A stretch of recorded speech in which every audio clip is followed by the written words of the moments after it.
KR-4, San Francisco, Wednesday, August 22nd, 1990, News Center 4 at 6.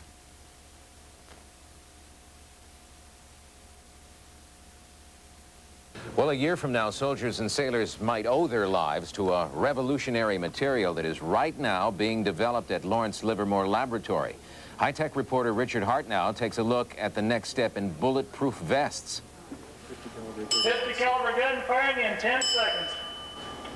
3, 2, 1.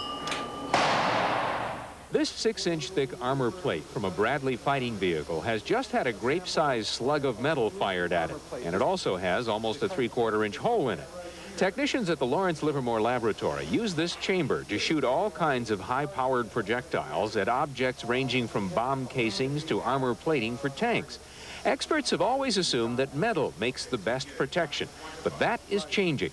Researchers here are betting on a new kind of material, not unlike the powder used by pottery makers. This is a ceramic powder called boron carbide. Packed into cakes like adobe bricks, it becomes very hard. But it also becomes so brittle, it will break if dropped onto the floor. But here's where the high tech comes in. The ceramic cake is covered with icing, ordinary aluminum. The two are baked in an oven at a relatively low temperature, and the aluminum actually melts into the ceramic sponge cake. As the combination bakes, it turns into a brand new material called cement, for half ceramic, half metal.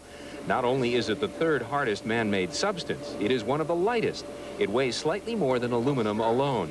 And in the same test chamber, only a ½ inch of this material is enough to stop a piece of anti-aircraft shell.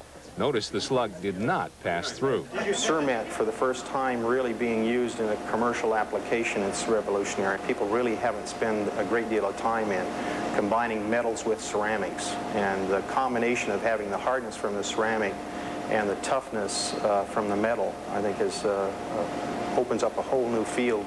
Of course, for armed forces, it means cheaper, safer tanks and helicopters. But for police, too, it means bulletproof vests that will weigh no more than a heavy coat. At the Livermore Lab, Richard Hart, News Center 4.